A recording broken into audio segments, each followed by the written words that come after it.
Hola a todas, todos y todes, bienvenidas, bienvenidos, bienvenidas a la oficina sin importancia. Bueno, estamos acá con un tema muy importante hoy, nos acompañan dos invitadas muy especiales. Hoy estoy con Manuela y estoy con Luz Mary y con ellas vamos a estar hablando de un tema que pareciera no tener importancia, pero que resulta muy relevante en nuestra cotidianidad, pero sobre todo en nuestro país y en nuestra región, que como saben, nosotros estamos hablando desde el Urabá. Em, pero antes de adelantarme sobre el tema, pues las voy a presentar. Manuela, cuéntanos quién eres. Bueno, muchas gracias María Camila por la invitación, gracias por el espacio. Mi nombre es Manuela Orrego, soy una mujer feminista, hago parte de la Corporación para la Vida Mujeres que Crean y digamos que desde allí el rol que he tenido principalmente ha sido acompañando los procesos que lleva la corporación en el Urabá ya hace más de 3 años, procesos tanto de seguimiento y control social, en los planes de desarrollo, los compromisos que los gobiernos adquieren con las mujeres, tanto en apartado como en Ecoclí. Y a nivel subregional, cómo va la implementación del enfoque de género en el acuerdo de paz, especialmente en el punto de tierras y titulación a las mujeres del Urabá. Y en este caso, pues que es también parte de lo que nos convoca, la corporación le apuesta, digamos, a ese sentido de hacer memoria a la paz, perdón, al conflicto armado. Y de ahí, pues estamos haciendo unas acciones de pedagogización del informe Mi cuerpo es la verdad. Listo. Y Luz Mary, cuéntanos. Buenos días, María Camila. Muchísimas gracias por esta invitación. Soy Luz Mary López, hago parte de la Ruta Pacífica de las Mujeres, soy activista, feminista. Hace algunos años llegué al Urabá antioqueño y bueno, he estado trabajando con organizaciones de mujeres en todo lo concerniente a la reivindicación de los derechos humanos de las mujeres. Y todo, pues en el marco de la firma del acuerdo de paz, pues haciendo el acompañamiento en cuanto a la pedagogización. Bueno, bien interesante. Entonces, ellas dos, yo sé que ustedes se preguntarán, bueno, y Manuela y Luz Mary, ¿cuál es su relación ahí? Pero tú nos estabas hablando que tú haces parte de una corporación. ¿Cuál es esa corporación? Bueno, es una corporación de Medellín, una ONG, Corporación para la Vida Mujeres que Crean, ha, digamos, encaminado su trayectoria política y social en el feminismo. Inició en el año 1990 en la ciudad de Medellín, de ahí enfocó su trabajo, digamos, en Medellín y en el área metropolitana, pero desde hace algunos años el programa Poder Político y Ciudadanía Plena de las Mujeres se descentralizó a varias subregiones de Antioquia. Nosotras hacemos presencia con los diferentes procesos que tenemos en el Bajo Cauca, en el Oriente, en el Suroeste, en el Magdalena Medio, y también en la misma área metropolitana y aquí en Urabá. También digamos que no solo la corporación lleva procesos, sino que ella en sí misma es una actora, un actor político en el área metropolitana. Entonces, también somos actores de incidencia en la misma ciudad de Medellín y a nivel departamental, posicionando y haciendo seguimientos a nivel del área metropolitana, pero también a nivel departamental. Entonces, por ejemplo, también realizamos seguimiento y control social al plan de desarrollo departamental y también incidimos para que algunos compromisos de las mujeres lleguen a estar ahí. La corporación ya lleva más de 35 años trabajando con y para las mujeres de Antioquia. Y en este caso, pues estamos en el Urabá ya hace por ahí unos 8 o 7 años trabajando con las mujeres. Listo. Y Luz Mary, ¿qué es la Ruta Pacífica? ¿Quiénes son? Bueno, la Ruta Pacífica de las Mujeres, pues es una plataforma que recoge alrededor de 300 organizaciones de mujeres en todo el país. Tenemos presencia en 10 departamentos de Colombia. Y la Ruta Pacífica nace en el año 96 en Mutatás. Entonces, pues Urabá tiene un significado muy especial para nosotras como Ruta Pacífica, porque acá iniciamos el caminar. El próximo año ya cumplimos 30 años de estar haciendo incidencia, pues nuestros pilares es el feminismo, pacifismo y antimilitarismo. Y bueno, hemos estado trabajando en todo lo que tiene que ver con la negociación a través del diálogo. Eso ha sido como nuestro fuerte. Desde el año 2015 volvimos a tener una presencia acá fuerte en el Urabá antioqueño porque estábamos en un convenio con el Alto Comisionado de Naciones Unidas para los Refugiados y bueno, eso nos ha mantenido un poco estar más cerca de Urabá y tener pues presencia en diversos espacios con las comunidades. Bueno, genial. Pues dos organizaciones y una plataforma, ¿no? Con una trayectoria de más de 30 años, con estas agendas tan importantes del feminismo y sobre todo apostándole a la paz, que uno a veces los temas como que se tocan por separado y pareciera que lo uno no tiene que ver con lo otro, ¿no es cierto? ¿Y en qué momento la Ruta Pacífica de las mujeres y mujeres que crean empiezan como a relacionarse o no sé si conocemos la historia? Bueno, las mujeres que crean, pues con otras organizaciones en Medellín, Vamos Mujer, Mujeres que Crean y bueno, otras tantas, son de las organizaciones que hacen parte de las fundadoras de la Ruta Pacífica, como lo mencionaba hace un momento.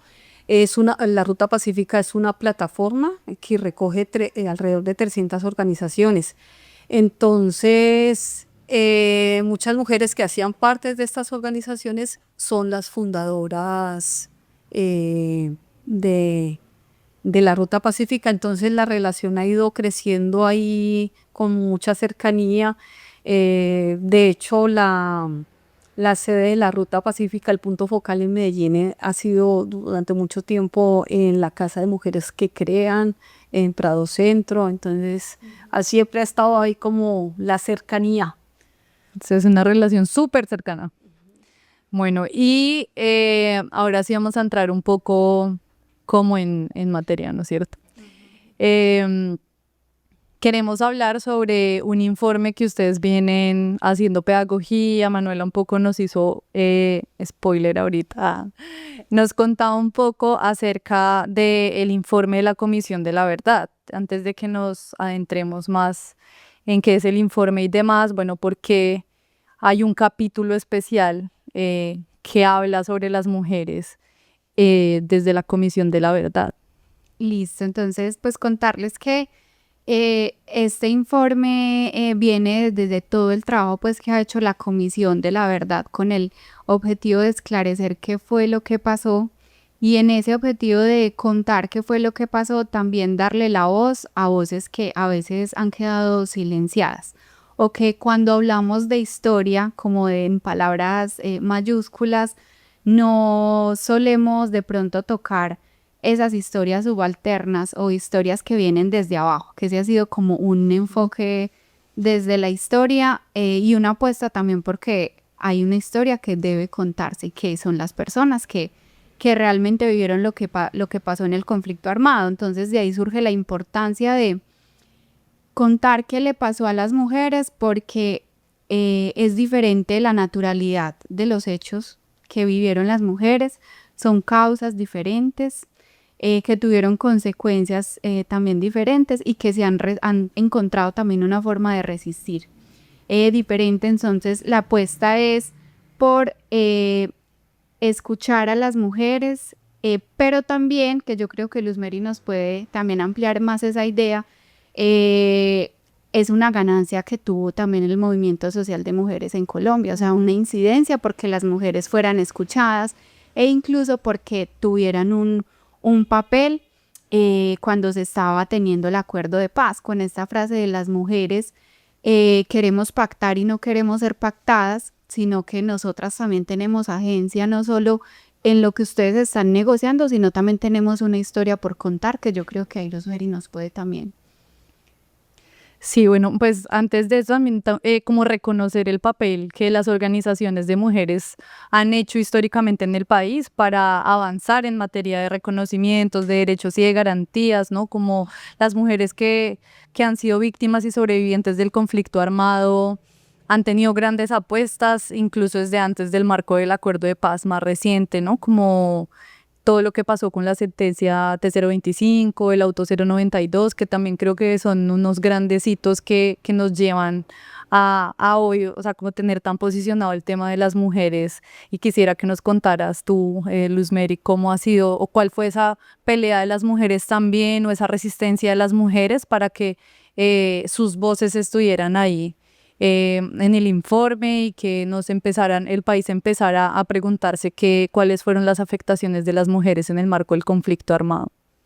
Bueno, yo creo que para hablar de cuál ha sido ese papel preponderante de las organizaciones de mujeres, el movimiento social de mujeres en Colombia, hay que remitirse un poco a la historia, al siglo XX, de todos esos logros que el movimiento social de mujeres fue teniendo en nuestro país, porque eso fue lo que ayudó para que impulsó para que las mujeres pudieran tener cada vez un papel, o sea, más visible, porque antes pues no había, pues estábamos como en un papel prepolítico, o sea, como en una calidad de infantilización.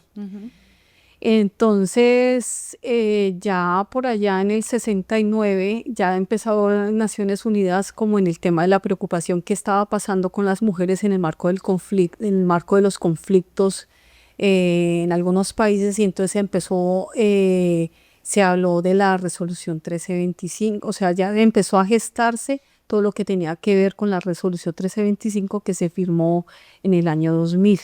Y que en esa resolución lo que se habla es del papel preponderante de la mujer en los países, o sea, sin la voz de las mujeres en las negociaciones, estos acuerdos de paz no iban pues no tenían una mayor, o sea, como él no iba a tener un impacto, porque finalmente el conflicto, quienes eran afectadas mayoritariamente es más del 50% las mujeres y los niños, y los afectados de una manera particular. Entonces todo ese trabajo, o sea, de lo que venía en el siglo XX, el movimiento social de mujeres, todo eso que se estaba gestando por fuera del país también frente a los conflictos en los países, llega un momento crucial en el año 2000 con la resolución 1325, y las mujeres estaban ahí como haciendo presión, y ya llega el momento en que habían pasado por muchos acuerdos, negociaciones de paz con distintos grupos armados en Colombia, pero nunca se había tenido en cuenta a las mujeres.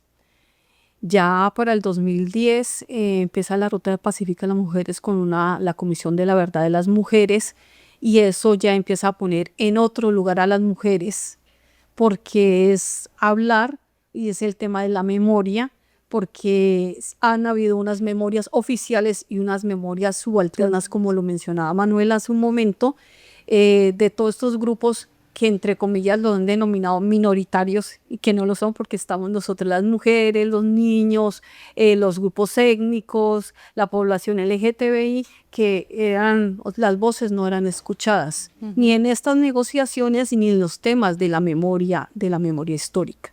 Entonces, en ese sentido, el movimiento social de mujeres fue fundamental para hacer presión para que a la hora de que se firmara el acuerdo de paz con las FARC tuviera un papel preponderante, y no como en otros momentos, porque inicialmente pareciera como que estamos invitadas, pero invitadas de piedra, y como va a estar en la mesa escuchando qué decían los compañeros, pero nosotras no estábamos diciendo nada, y la continua presión que había de que la participación debía ser activa, pues generó que el enfoque de género en los 5 puntos hiciera presencia, y no de esa manera como transversal que a veces parece un saludo a la bandera, que dicen, porque dicen género, sí, ahí están mencionando a las mujeres, sino que fuera de manera efectivo, o sea, la participación es real. Es que lo que es, cómo se va, así como la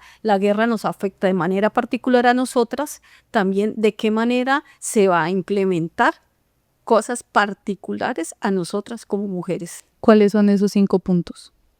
Bueno, el primero, pues que es uno el tema el tema de la tierra, el acceso a la tierra, que es el primer punto. Está el tema de cultivos ilícitos, el tema víctimas.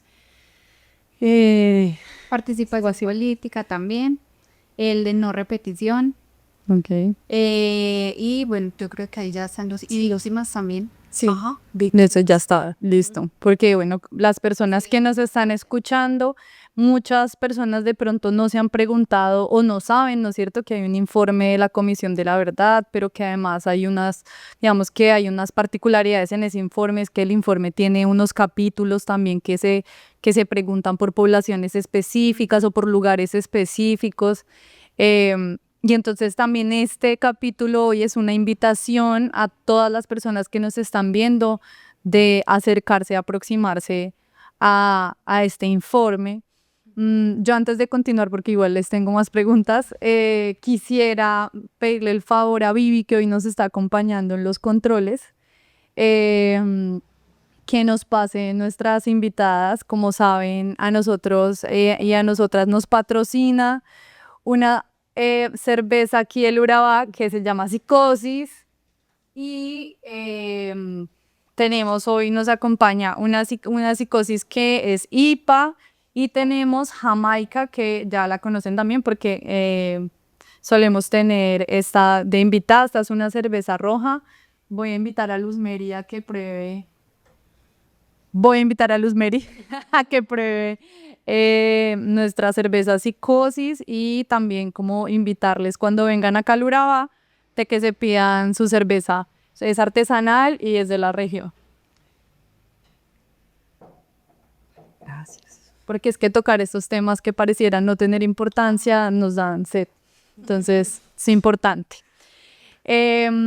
Yo te quería preguntar algo y se me acaba de ir. Bueno, estábamos hablando de los 5 puntos, estábamos hablando de esos discursos subalternizados que por mucho tiempo nos hablaron que hacíamos parte de las minorías. Básicamente, toda aquella persona que no era un hombre blanco cisgénero heterosexual era una minoría. O sea, más de la mitad del país y más de la mitad del mundo éramos considerados minorías, ¿no? Pero además también durante mucho tiempo nos dijeron que las afectaciones de las mujeres en el marco del conflicto armado eran daños que habían sido colaterales. Cuéntenos acerca de eso, si eran daños colaterales o qué pasó con las mujeres en el marco del conflicto armado. Yo creo que ese es uno de los principales hallazgos del informe, y es encontrar pues que de los 10.864 testimonios que dieron las mujeres a la SEP, encontraron una sistematicidad, especialmente las violencias sexuales y reproductivas que sufrían las mujeres. Cuando hablamos de sistematicidad, hablamos de acciones que se dan de forma repetitiva y también de forma racional. Es decir, que los actores armados entendieron que había mujeres con voces muy fuertes, con liderazgos muy fuertes, que mantenían unidas a una comunidad, a una familia, o que eran lideresas políticas y sociales, y que una de las maneras de amedrentar y romper con ese tejido social fue la violencia sexual, el secuestro o las amenazas.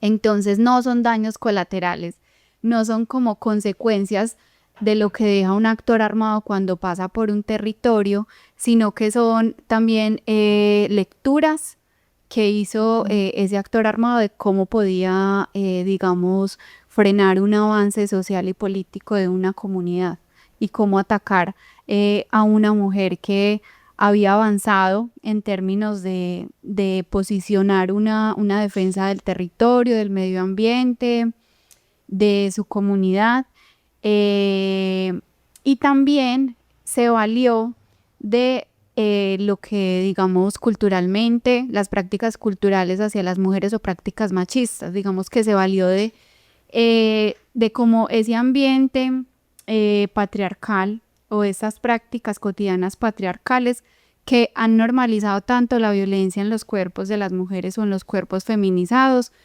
para legitimar la violencia hacia nosotros. Entonces, parecería que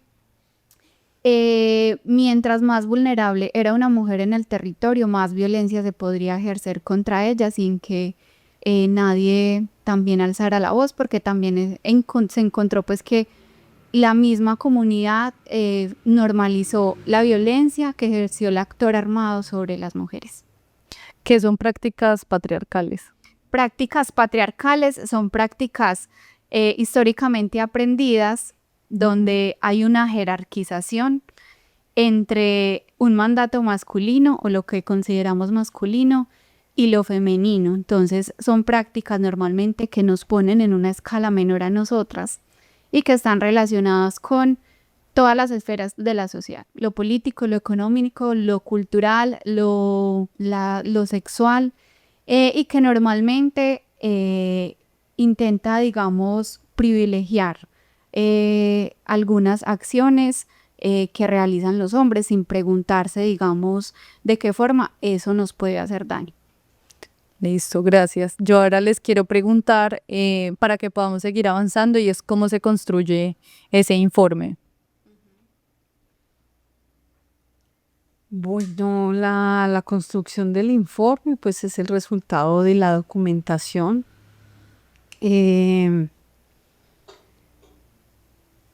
Bueno, había un comité, había un grupo de género dentro de la Comisión de la Verdad. O sea, bueno, hay que devolverse un poco que es, Sí. bueno, en el acuerdo de paz se definió que iban a haber unas figuras que iban a tener unas tareas específicas. Iba a estar la JEP, que es la Justicia Especial de Paz, estaba a ser la CEP, que es la Comisión de Esclarecimiento de la Verdad, No Repetición y Convivencia, y estaba la unidad de búsqueda de personas dadas por desaparecidas. Cada uno tenía unas acciones puntuales a realizar y un mandato, un periodo también determinado, pues.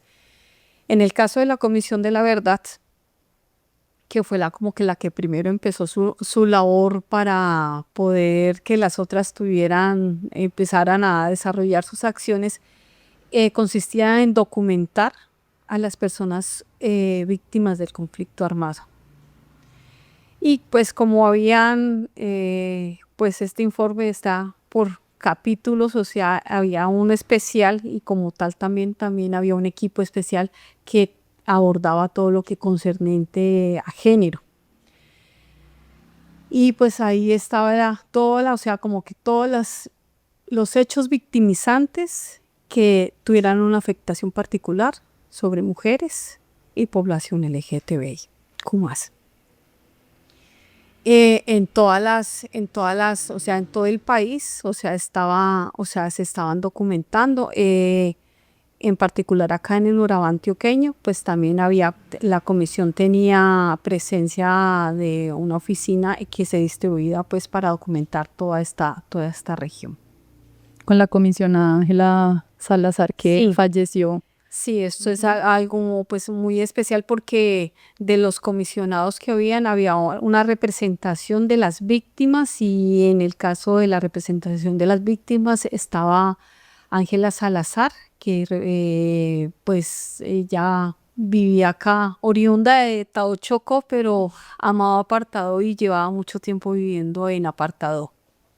Sí, ese es ahí como bien importante también ese papel de Ángela. Quería preguntarte, Luzmeri, y Ruta Pacífica, digamos, como cuál es su participación, ¿no es cierto?, en la realización de ese informe, la documentación de ese informe, cómo participan desde Ruta Pacífica las más de 300 organizaciones que hacen parte de la plataforma. Bueno, al inicio les contaba que la Ruta Pacífica ya tenía una experiencia previa de una comisión que en el 2010 se había realizado la Comisión de la Verdad de las Mujeres, donde se habían documentado más de 1000 mujeres. Entonces ya teníamos una experiencia previa frente a cómo era esa manera de documentar, cómo se documentaban a las mujeres. Y esos insumos fueron fundamentales para el aporte para la Comisión de la Verdad, y de esa manera pues desde las distintas regionales también asumimos como Ruta Pacífica un papel para aportar a la comisión y apoyar, rodearla, porque fue un tema de rodearla, porque también pues había resistencia por otros sectores, otros actores, de hablar de la verdad, que se hablara y que saliera a la luz todas estas voces, que estas memorias subalternas, que lo hemos venido mencionando, que habían sido, esas voces que habían sido acalladas. Entonces había mucha resistencia por muchos actores que no se hablara. Y lo que hizo la Ruta Pacífica, pues con todas las organizaciones que hacen parte de la misma, fue acompañar a la Comisión de la Verdad y hacer su aporte, porque ya tenían un camino transitado, y en ese caso acá en el Urabá antioqueño, pues tuve la fortuna de acompañar el proceso. En el año 2019, alrededor de 6-7 meses, estuvimos documentando mujeres en el Urabá antioqueño. Un proceso complejo, porque habían personas que nunca habían hablado de los hechos victimizantes. De hecho, habían personas que ni siquiera habían denunciado los hechos victimizantes, y esto representó algo muy importante. Ya en algún momento Aristóteles hablaba del papel de la catarsis, y el papel de la catarsis como un método de purificación, de limpieza para los seres humanos. Y al hacer la documentación, el poder que las mujeres y en general las personas que fueron documentadas, el poder hablar, contar lo que les había pasado, o sea, ya era un proceso de catarsis para ellos, para quienes documentábamos y que de pronto no, o sea, podíamos haber escuchado cosas, pero no, o sea, una cosa es ver el televisor, ver en televisión en la sala, y otra cosa es estar con una persona que estuvo allí donde ocurrieron los hechos, y posteriormente la elaboración del informe, que es lo que se está haciendo ahora, la pedagogización para quienes, o sea, ese efecto catártico para las personas que escuchen de lo que pasó, o sea, ese papel. Y yo creo que ahí pues la Ruta Pacífica fue un reto grande, porque el escuchar estos relatos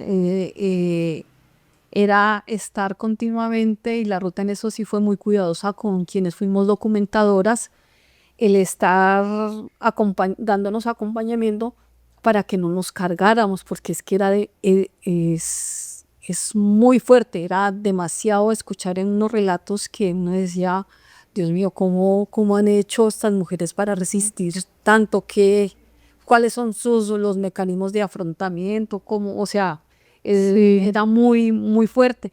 Entonces, básicamente fue como eso, el acompañar desde las organizaciones, o sea, la Ruta Pacífica, en conjunto con las organizaciones, rodearon a la Comisión de la Verdad para poder sacar estos relatos y para poder triangular la información, porque el tema era perfectamente, dice, y a mí quién me dice que lo que dijo la señora X, eso es cierto, pero resulta que lo que planteaba la señora aquí lo confirmaba acá con otros hechos de otras, y entonces ahí iban identificando lo que mencionaba Manuela, que eran sistemáticos, o sea, que no eran cosas al azar, sino que eran pensados, calculados, y modos de hacer. De hecho, en algún momento, cuando llegué acá a Urabá en el 2015, en un momento dado me decían, es que Urabá es el laboratorio. Y ya, ¿cómo así? Me decía, si funciona en Urabá, funciona en el resto del país.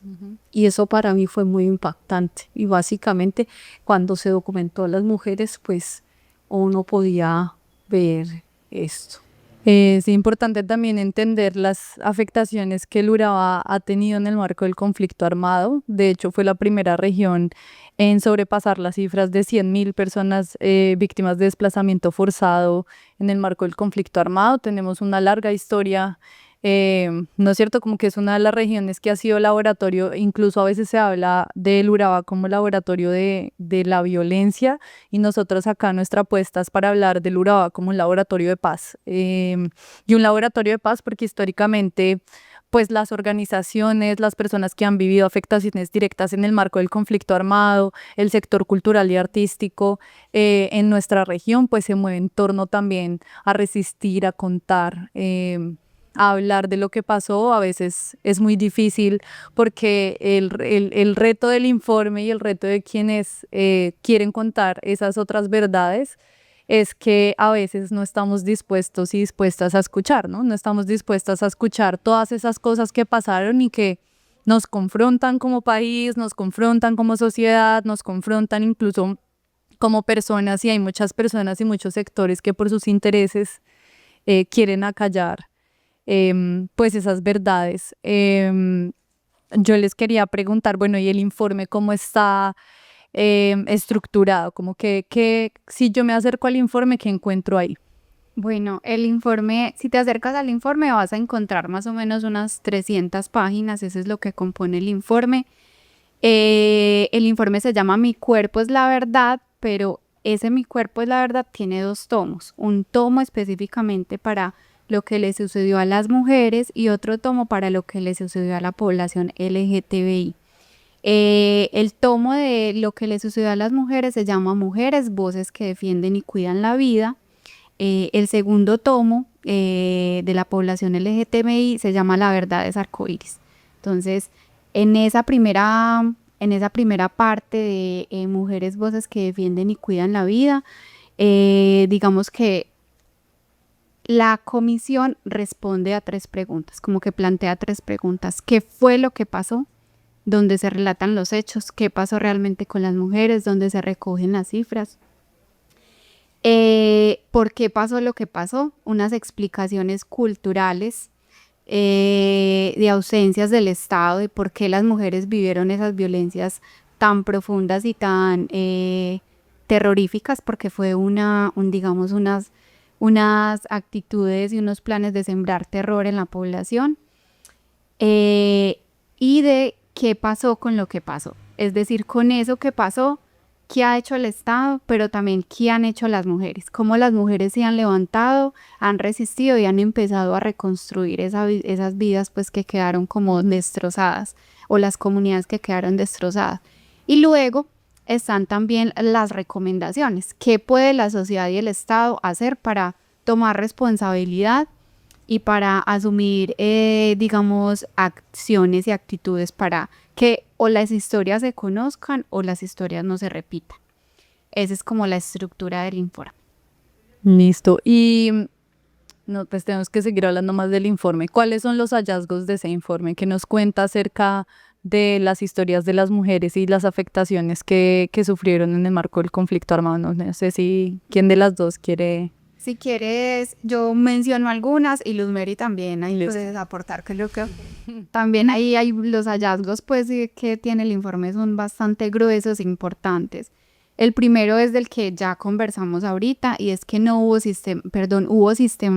sistematicidad en las acciones y los actos que cometieron los actores armados y mucha, digamos, racionalidad en torno a las violencias sexuales y reproductivas, que hubo unos grupos armados que ejercieron unos tipos de violencias sexuales y reproductivas específicas según los objetivos militares que tenían. Todos los grupos armados ejercieron violencias sexuales, pero algunos de forma más, digamos, en mayor intensidad que los otros, y eso dependían de los objetivos militares que iban a tener. Incluidas las Fuerzas Armadas Sí, colombianas. incluidas las Fuerzas Armadas, también como actores que ejercían, pero actores también que encubrían. Okay. Ajá. Y también un hallazgo es que las comunidades encubrían. Las comunidades encubrían las violencias sexuales que eran recibidas por las mujeres, porque digamos que el actor armado logró comprender que, por ejemplo, una violación en comunidades, cuando pasaba una violación a mujeres en comunidades muy rurales, eso era muy denigrante, no solo para la mujer violada, sino para la comunidad completa. Entonces era un asunto que se asumía con mucha vergüenza y muchísima culpa, no solo por ella, sino por el resto de la comunidad. Entonces, creo que otro hallazgo es entender, claro que eso pues desde el feminismo yo creo que lo hemos entendido desde hace mucho también, es entender que cuando hay un asunto de violencia sexual o de agresión sexual, somos nosotras quienes cargamos con la culpa y la vergüenza, no los responsables de quienes cometen esos actos, sino nosotras, y en este caso los actores comprendieron que la comunidad también cargaba con eso. No sé si ahí Luz Meri en ese primer hallazgo quiere mencionar algo. Pues yo creería que algo adicional ahí es que en ese ánimo de hacer control territorial, el primer territorio era el cuerpo de las mujeres. De hecho, una de las consignas que dicen las mujeres no son botín de guerra, es porque básicamente al haber un control sobre el cuerpo de la mujer, era una de las maneras más fáciles de fragmentar la comunidad, fragmentar una familia por todo el estigma que tiene el tema de la violencia sexual. No solo como, o sea, si es una mujer lideresa, ahí no importa si eres lideresa o no eres lideresa, el tema de la violencia sexual te afecta la autoestima, o sea, te anula, pasas a ser como un fantasma. Y básicamente en los territorios las mujeres han tenido, pese que desde la memoria no hemos figurado las mujeres, pero quienes han sostenido el tejido social somos las mujeres, ya porque el tema desde la relación con la tierra, ya con la relación con el territorio, con la comunidad, toda esa multiplicidad de tareas que hemos tenido, que hemos desempeñado las mujeres. Desde el cuidado. Y o sea, del cuidado, todo eso, o sea, todo ha estado relacionado con el cuidado porque tiene que ver uno como desde la participación, o sea, que cómo cuida la tierra, que cómo todo tiene que ver con algo de cuidado. Hemos estado vinculadas a las mujeres. Si afectaban a quienes estaban con el cuidado, pues es como si en la casa uno llega y dice, y la soberanía alimentaria en la casa, eso se vuelve como una locura. Y eso encontraron ellos que escalándolo a nivel comunitario fragmentaron las comunidades. Y entonces era la manera más fácil de hacer control territorial y también de generar terror y de decir sí. Y eso fue algo que se encontró fue en San Onofre, en Libertad, en San Onofre, que las mujeres tenían prohibido reunirse, tenían prohibido conversar, y el extremo que me pareció cuando las escuché decir, no nos podíamos reír, porque si no éramos castigadas, y si ya éramos reincidentes, entonces el castigo era que fuéramos abusadas sexualmente, o que fuéramos esclavas sexuales. Entonces, ese tema, o sea, ya era la manera de decir, o sea, era como la manera, si haces tal cosa, entonces te pasa esto. Entonces el control territorial, o sea, el control territorial lo hicieron desde este primer territorio que es nuestro pueblo. Y la violencia sexual, entonces, en el marco del conflicto armado, podemos decir que fue una estrategia de guerra en el marco del conflicto armado, en el máximo ejercicio de poder sobre el cuerpo de las mujeres, siendo nuestro primer territorio, nuestro cuerpo, que nos da luces de por qué el informe se llama como se llama, ¿no? Como, bueno, cuál es la relación de las mujeres con el cuerpo. Y con la verdad. Y con la verdad. Digamos, yo lo leía mucho. Me parece un título muy potente porque ¿qué más puede decir la verdad que el cuerpo? O sea, que algo que lo atravesó completamente la violencia y que quedan marcas sobre lo que yo viví. Entonces es como, pues para mí un título muy diciente sobre lo que pasó. Y pienso mucho en el honor también, ¿no? Mi honor y el honor de mi comunidad, de mi familia, en el no poder decirlo. pero además también como ese lugar que nos han puesto históricamente, ¿no? Entonces como usted calladita en su casa se ve bonita, ¿no? Usted calladita se ve más bonita, pero si empieza a hablar, entonces también una lógica del conflicto armado fue empezar a callar a esas mujeres que empezaron a ocupar otros espacios que históricamente nosotras no, aunque no necesariamente fue sobre mujeres que tenían liderazgo, sobre quienes recayeron esas afectaciones. ¿Qué otro hallazgo? Conectado con lo que estás diciendo, el otro fue es que fueron mujeres expulsadas de la política, precisamente por eso. Veían que, o ven, porque es algo que todavía sucede, que las mujeres nos salimos de un lugar y es como, y esto pasa cuando se acrecienta más el conflicto, como que nos ven fuera de los lugares a los que hemos sido pues como destinadas, pues supuestamente hemos sido destinados, o los lugares que nos ha otorgado el patriarcado, y es como, no, ustedes tienen que retroceder, es que este no es el lugar de ustedes. Entonces, otro de los hallazgos es que hubo mujeres que fueron expulsadas completamente y despojadas de su liderazgo social y político a través de las amenazas y a través del secuestro. Hay un caso, por ejemplo, de Yolanda Izquierdo, una mujer que fue lideresa en restitución de tierras, que también fue asesinada precisamente por denunciar el paramilitarismo. Entonces es otra vez, encontramos pues que las mujeres están tomando esos ejercicios de liderazgo y de poder, que no solo, porque no es solo es que vayan contra los intereses de los actores, sino que nuevamente ese no es el lugar, es como si nos recordaran que ese no es el lugar en el que podemos estar. Además es una violencia que es ejemplarizante, sí, o sea, que busca como mandar mensajes específicos. Que acalla a todas, es como, miren que esto le pasó a ellas y eso hace retroceder también a las demás. Como que nos quieren devolver a lo privado. Es un tema de disuasión, o sea, si hace esto, mire lo que le puede pasar. O sea, como que... Sí. Y aparte también el tema de que además de sufrir violencia sexual, cuando una mujer se desplaza, igual la violencia sexual como riesgo no desaparece, ¿no? El auto 092 como también diciéndonos, pues como las mujeres también cuando tuvieron que moverse de sus lugares originales donde ya habían sido víctimas muchas de ellas de violencia sexual, al llegar a otros lugares como las ciudades, también volvían a sufrir violencia sexual, es decir, no es algo que, no es un riesgo que desaparece cuando me muevo de lugar, sino es estar en amenaza, pues en amenaza constante.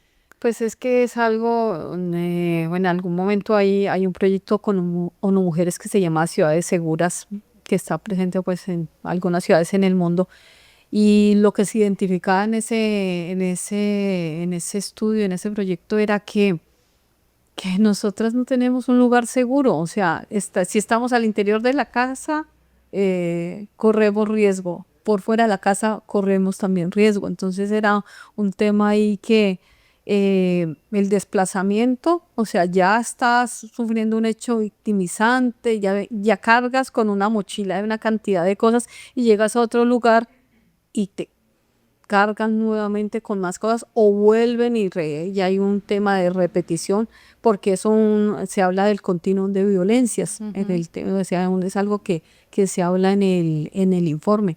Las mujeres, o sea, estamos en un tema de continuum de violencias. No es que por allá una cosa y no volvió a pasar, no, hay un continuum de violencia. ¿Y qué pasa con las mujeres racializadas en el marco del conflicto armado?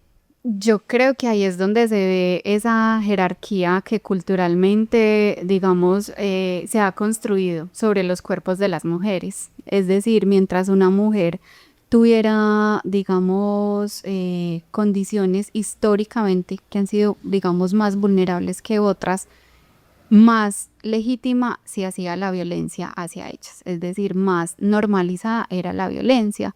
Se ve mucho en el caso, que es otro hallazgo del informe, de las mujeres en condición de prostitución. Digamos que eran las mujeres que podían recibir una violencia sexual y física más legítima que otras, porque esa fue otra cosa a la que se valieron los actores armados, de tu color de piel, de tu sexualidad, de cómo ejercías tu sexualidad, de cómo decías sobre tu sexualidad en la comunidad. Entonces, tristemente, estas mujeres, sí, ahí, digamos, es completamente lo del cuerpo como botín de guerra. Eran mujeres, por ejemplo, que fueron usadas por los grupos armados como cuerpos para llevar explosivos. Entonces, ahí es donde uno ve que la legitimación de la violencia es según la posición económica y social que yo ocupe en mi comunidad. O sea que la violencia hacia las mujeres ha sido, además de patriarcal, racista y clasista. ¿Sí? ¿Qué otros hallazgos hay? Bueno, otros hallazgos importantes que menciona el informe es el por qué. ¿Por qué pasó esto que pasó? Que está completamente relacionado con 3 asuntos. Lo cultural, las prácticas machistas pues que se ejercen hacia nosotras, que están relacionadas con estereotipos, lo económico, no poder tener autonomía económica implicaba, por ejemplo, como Luz Mary lo mencionaba ahorita y tú también, que una mujer no solo se movía sola, sino que se movía con su familia, con sus hijos, sus hijas, y eso era exponer a toda tu línea o toda tu familia a las mismas violencias a las que tú estabas expuestas. Entonces, no tener esa autonomía económica te podía, por ejemplo, hacer que terminaras trabajando en minería ilegal. Y eso te exponía a conflictos, pues son territorios donde los actores armados están en conflictos muy álgidos. Te expone a explotación sexual, te expone a violencia física, asesinatos. Y la otra explicación es la ausencia estatal. Digamos que también hay unas prácticas patriarcales que se reproducen desde el mismo Estado al proteger a las mujeres. Pero su ausencia o incluso esa presencia del Estado también es una presencia que legitima esa violencia o que incluso sí la permite como una estrategia también. Sí, digamos que el informe lo menciona como ausencia. Yo personalmente lo mencionaría como una presencia muy relativa del Estado, ¿cierto? Como el Estado a veces decide estar, a veces decide no estar o a veces decide de qué forma estar. Y muchas veces ha callado, ha estado en silencio, ¿no? Permitiendo. Permisividad. O sea, ser permisivo cuando uno piensa, por ejemplo, en el caso de las rutas de atención, pero por ejemplo, si estamos en el casco urbano de un municipio central, digamos apartado, ahí está la presencia institucional, pero si nos vamos a un municipio más alejado, vamos a un corregimiento, pues si acaso de pronto puede haber una inspección, pero pues permisivos frente a estos temas de este mandato patriarcal, de que, ya se lo buscó porque estaba usted que andaba haciendo a esas horas y usted estaba vestida así. Y entonces, ¿quién la manda? ¿Para que estaba sola? Sí, o sea, a usted le dijeron porque están todo ese tipo de cosas en los confinamientos, el tema de que te digan que no puedes transitar libremente el territorio, todo este tipo, muchas violencias que a pesar que, bueno, hablamos del informe de este acuerdo de paz, pero sigue habiendo conflicto. Es un tema que no ha desaparecido. O sea, que está vivo. Sí, o sea, que estamos ahí, estamos hablando de algo que se recogió una información, pero seguimos en medio de unos ejercicios, yo creería que de resistencia. Porque es importante que estemos hablando de esto, porque es importante que haya un informe que habla de las afectaciones de las mujeres en el marco del conflicto armado y porque es necesario además que insistamos en que conozcamos esta información.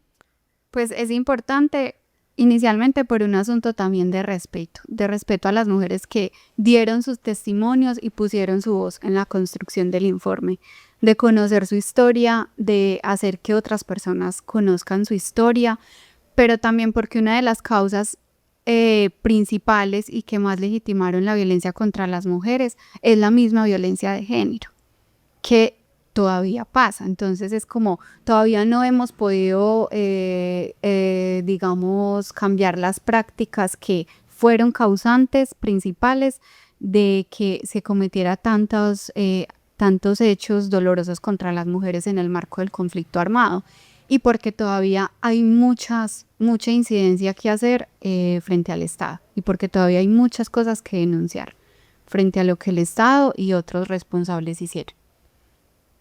¿Y qué retos implica hacer memoria primero como en este momento, pero además también en donde estamos, ¿no? Estamos haciendo pedagogía sobre el informe en el Urabá. ¿Qué retos tenemos acá para hacer pedagogía acerca del informe? Bueno, yo creo que uno de los mayores retos es la aparente apatía que puede presentar las personas como que, ¿y eso qué tiene que ver conmigo? Porque básicamente, o sea, el tema de poder hablar de estas memorias, o sea, estas voces que han sido acalladas y que tengan voz en este informe, es poder que las generaciones, o sea, las nuevas generaciones tengan conocimiento de qué ha pasado en el territorio, porque es algo que usualmente uno dice, quien no conoce su historia, el tema es que vuelve a repetir porque uno no sabe. Pero más allá de ese es como tener como esa, yo diría como Una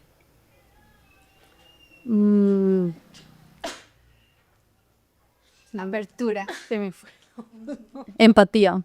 la empatía de poder, sí, de poder tener la apertura de poder escuchar y de saber qué fue lo que le pasó a mis ancestros, a mis ancestras y qué fue, y por qué eso, o sea, básicamente a las nuevas generaciones soy el resultado de, porque es que a veces hablamos, frente a los conflictos, hablamos como de, a veces dicen, ay, a lo que está pasando, entonces hay que quitar esto, pero no hay un análisis profundo de decir, bueno, esto es el resultado de dónde vienen estos chicos y chicas que encontramos ahorita en Urabá, que hay unos conflictos fuertísimos de pandillas juveniles, de unos conflictos súper fuertes y que esos son el resultado que hay de ser, que no hay oferta suficiente educativa, hay desempleo, no sé qué, pero eso es el resultado de qué.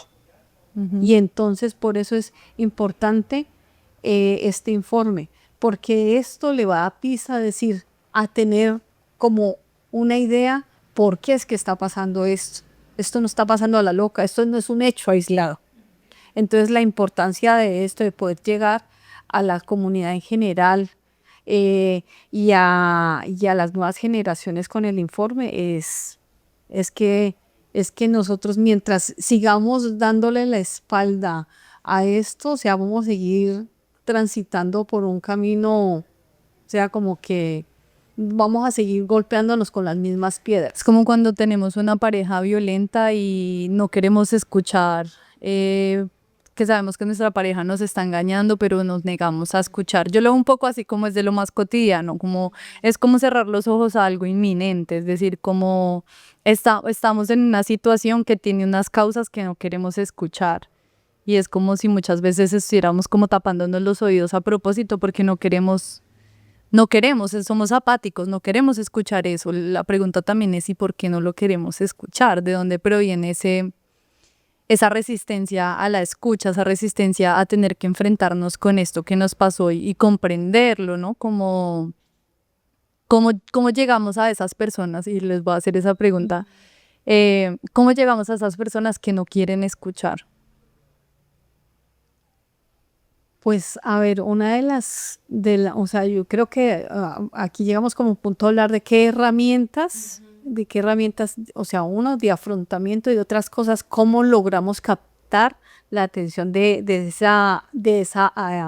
la apatía que a veces uno encuentra frente a estos temas que son duros, que yo creo que frente a la memoria hay unos temas de los silencios, de ausencias y vacíos, y no es porque no, sino porque es un mecanismo de la misma psiquis de protegerse, de yo no quiero escuchar, yo no quiero sentir ese dolor.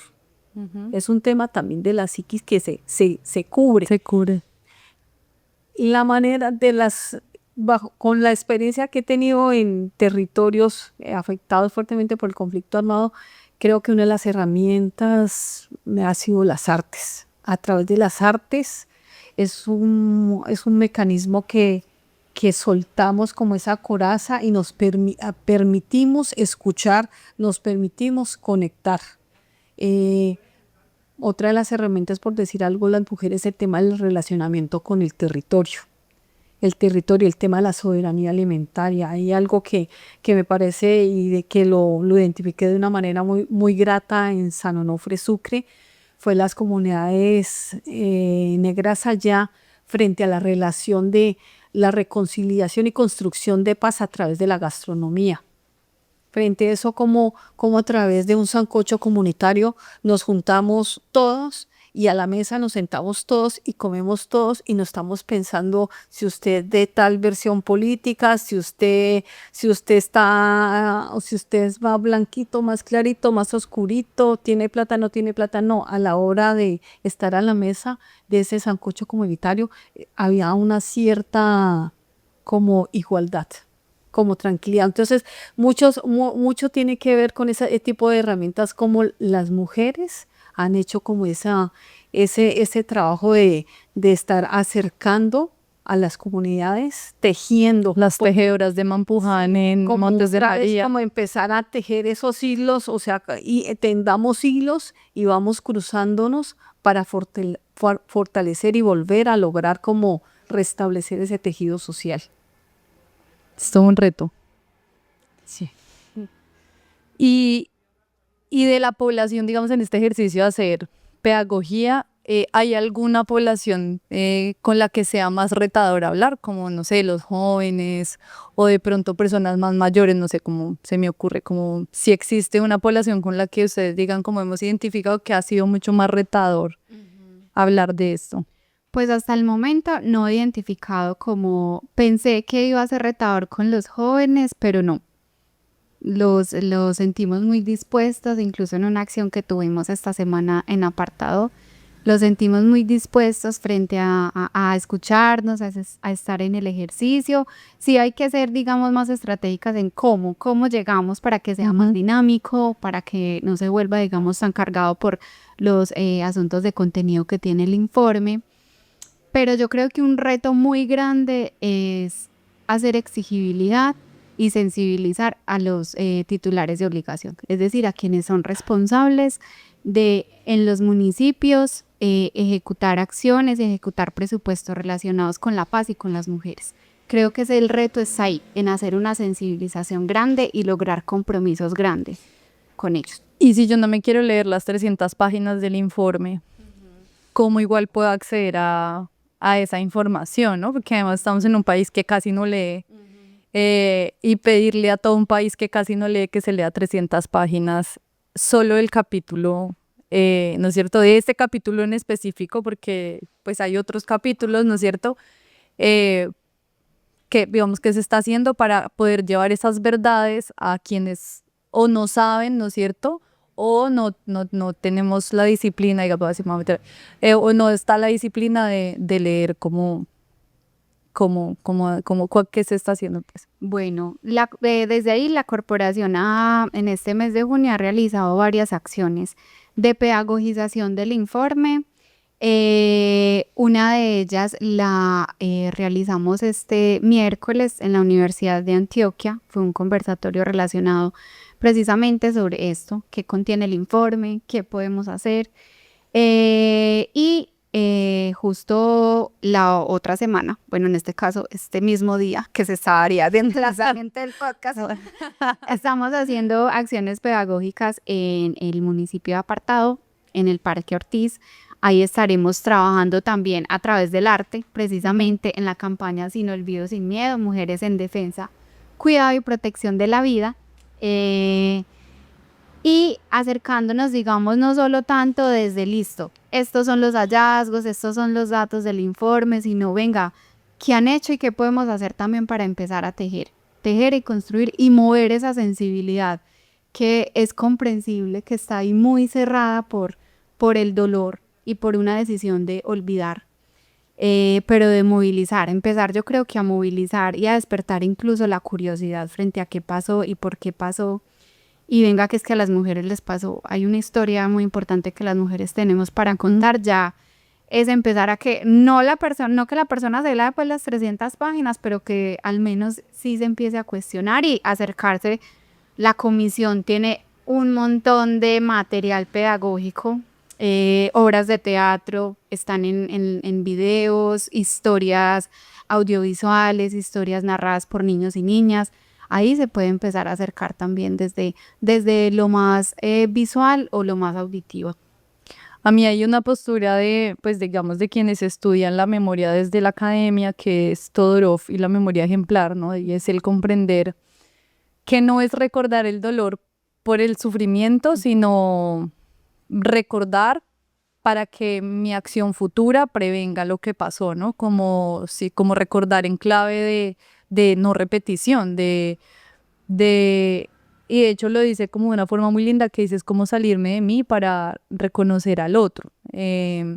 Y entonces me parece como también este ejercicio de comprender la memoria como resistencia, primero porque hablábamos que hay unas voces subalternizadas que han habido históricamente, pues como unos testimonios que han sido las verdades oficiales, ¿no es cierto? Y ahora están, y hace mucho tiempo están esas otras voces ahí, ¿no es cierto? El informe nos permite acercarnos a las voces que durante mucho tiempo nos negaron.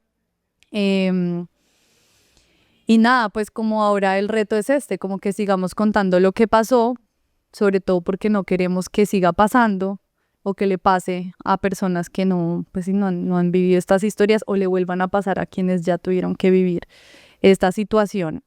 No sé, ustedes tienen acá unos relatos, tienen acá como algo que se ve como interesante, no sé si lo quieran compartir. Entonces, bueno, primero también contarles que en este proceso de pedagogización hemos tenido aliadas muy importantes, tanto para comprender cómo está compuesto el informe, esos hallazgos cruciales del informe, las ideas del informe, sino también para entender precisamente esos retos en la pedagogización en la memoria. Luz Meri ha sido una de esas aliadas acá en el territorio. Y también la ex asesora de la Comisión de Esclarecimiento de la Verdad, Olga Lucía Ramírez. Ella nos acompañó en la acción que tuvimos esta semana en la Universidad de Antioquia, y también nos ha acompañado a darle fuerza a estas ideas y a comprender muy bien qué pasó con ellas. Entonces, también mencionarlas acá como una mención de honor en esa, digamos, ese trabajo que nos han acompañado a hacer, no solo en la comprensión, sino en la misma pedagogización con las personas.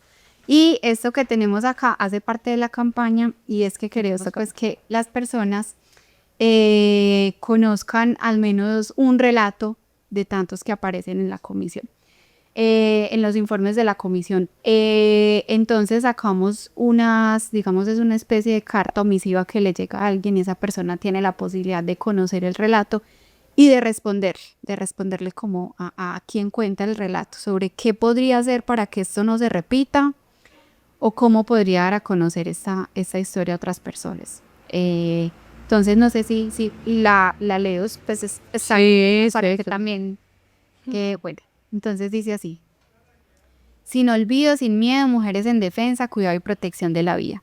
Querida lectora o querido lector, te invitamos a leer un relato del volumen testimonial del informe final de la Comisión de la Verdad, Cuando los pájaros no cantaban.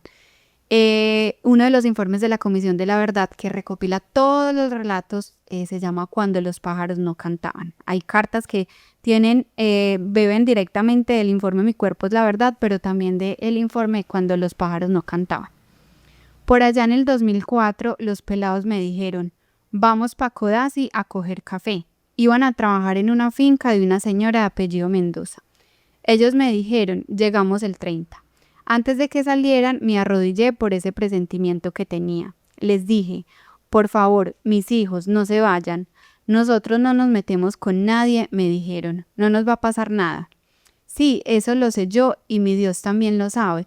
Pero los que estamos pagando hoy en día la violencia que está habiendo, los que estamos sufriendo más, somos los que no tenemos nada que ver con la guerra. Yo no quiero que ustedes se vayan por allá, porque ustedes no van a volver. Yo sé que no los voy a ver más. No diga eso, les llegamos el 30. Y si no llegamos el 30, llegamos el 31, pero les llegamos. Nosotros para esa fecha nunca habíamos estado distantes, y ya cuando llegó el 30, yo esperé mis pelados. Llegó el 30 a la noche, llegó el 31 en la noche, me abracé con el hijo mío mayor y le dije: Miguel, los pelados no vuelven más. No diga eso, mamá, no diga eso, que ellos iban a venir. No, no van a venir. La fuente del testimonio es cuando los pájaros no cantaban, historias del conflicto armado en Colombia. Y son historias que directamente cuentan solamente las mujeres. Entonces ya acá la pregunta es, ¿qué harías tú para que esto no vuelva a suceder o qué harías para que otras personas conozcan esta historia? Que cuando nos preguntan o preguntamos, ¿qué harías tú para que esto no vuelva a suceder? Quedamos como...